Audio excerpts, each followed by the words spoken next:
San Francisco Congresswoman Nancy Pelosi says she is not running for another term in Congress. The former Speaker of the House made the announcement earlier this morning. Pelosi is 85 years old. Pelosi has served as San Francisco's congressional representative since 1987. She was the first woman to ever serve as Speaker of the House, holding the post twice from 2007 to 2011 and 2019 to 2023. Welcome to the 9. Of course, that's been our breaking news all morning long. So let's go to Garcia. Let's do it. I mean, Representative Pelosi, the announcement came this morning. It was a nearly 6-minute video showcasing San Francisco's cable cars, Victorian homes, the Golden Gate Bridge. Many would say she is a political icon herself. KTVU political reporter Greg Lee is here. And Greg, she didn't say exactly why she's deciding not to run. No, and we didn't anticipate that she would. We knew for certain that she had been thinking about this. Her team had been saying for a while that after Prop 50, after Election Day, that's when she would make an announcement. I personally didn't think it would be this quick, but certainly it did. This video was a love letter to the city. She served for nearly 40 years. Nancy Pelosi will finish her storied career in January 2027 at the end of this term. We took a look back at her legacy and impact. Former House Speaker Nancy Pelosi announced she will retire from Congress at the end of her current term, closing one of the most consequential careers in modern American politics. I want you, my fellow San Franciscans, to be the first to know.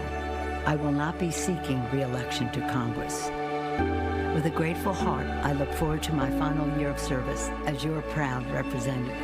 The 85-year-old made the announcement in a video posted to her social media. Pelosi's represented San Francisco in the House of Representatives for more than 38 years. As we go forward, my message to the city I love is this: San Francisco, know your power. We have made history. We have made progress. We have always led the way. And now we must continue to do so by remaining full participants in our democracy. She began her political career as a volunteer for the Democratic Party, quickly rising in the ranks to state representative to the DNC and state and northern chair of the California Democrats. Pelosi developed a reputation for being a prolific fundraiser, something that would stick her entire career.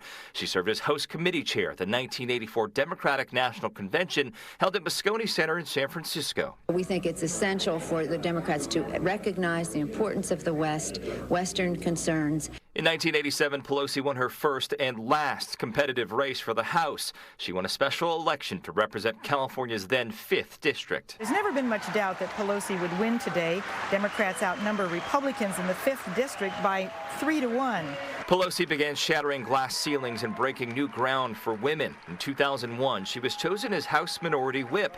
The next year, selected as Democratic leader, the first woman in history to hold those positions. In 2006, Pelosi spearheaded the effort that helped Democrats regain the House majority for the first time since 1993.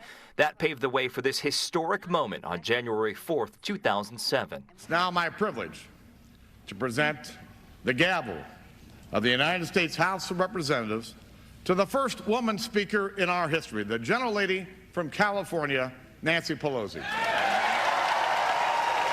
For these children, our children, and for all of America's children, the House will come to order.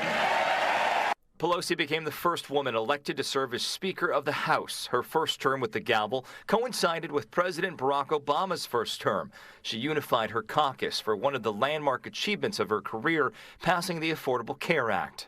They know that this will take courage. It took courage to pass Social Security. It took courage to pass Medicare. And many of the same forces that were at work decades ago are at work again against this bill. Among her long list of legislative victories, she also supported and helped usher the Don't Ask, Don't Tell repeal in 2010. Republicans regained their majority in the 2010 midterms, and Pelosi was again elected to minority leader. Throughout her career, Pelosi always encouraging and empowering women to run, saying this in 2012 after a historic number of women were elected to Congress. As you look forward, understand that you are looking into the future. In 2019, she reclaimed the gavel after Democrats won back the majority, the first person to do so in more than 60 years. I'm particularly proud to be the woman Speaker of the House of this Congress, which marks the 100th year of women having the right to vote.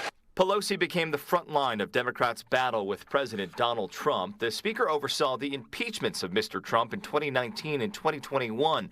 Her tenuous relationship with the president came to a head during his State of the Union speech in 2020, a moment that was widely criticized by Republicans.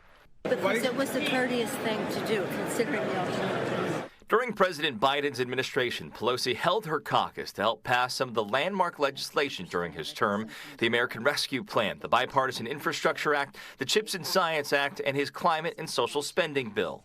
The yeas are 220. The nays are 213. The Build Back Better bill is passed. Pelosi has spent her career focused on issues like voting rights, climate change, and gun violence. Internationally, she's been a champion of human rights.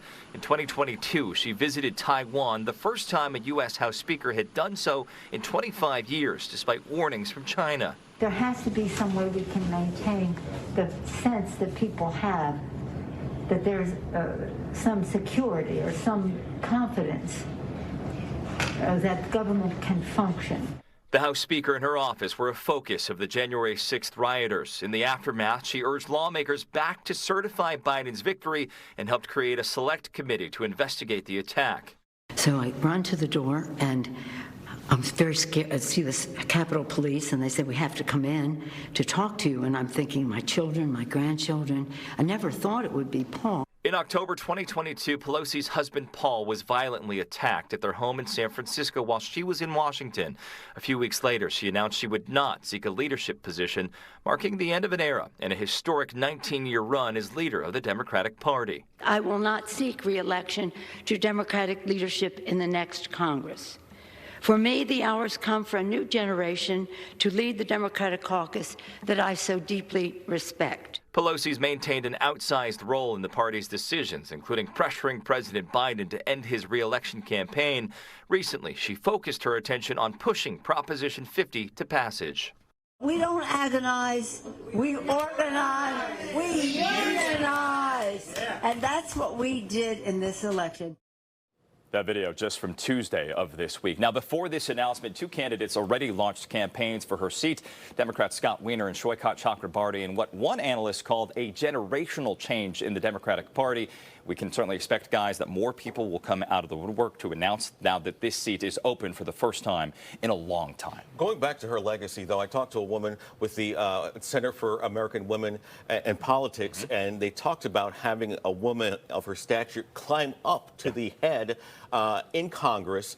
Can you talk about the importance and the effect that had on local lawmakers as well? I was talking to a friend and some analysts throughout the morning today, and when you consider new members of Congress, new women that are coming into Congress as elected officials, no one thinks that it's strange to have a woman that was House Speaker. That's how many barriers that she broke, that she sort of just normalized, as it should be, that women can be in the highest levels of politics. And that was really kind of what Nancy Pelosi did. She never thought about this as woman or man. She thought of this as, I'm a politician, I'm good at my job, and I'm going to move this forward. But she, in doing that, really set the stage for other women to feel comfortable and encouraged.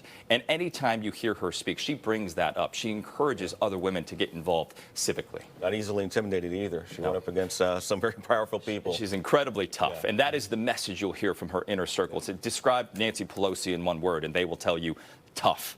I mean, she never steps down from a fight, as we've certainly seen throughout her career. She has not slowed down. Not at all either. Absolutely not. Thanks so much. Appreciate it. This morning,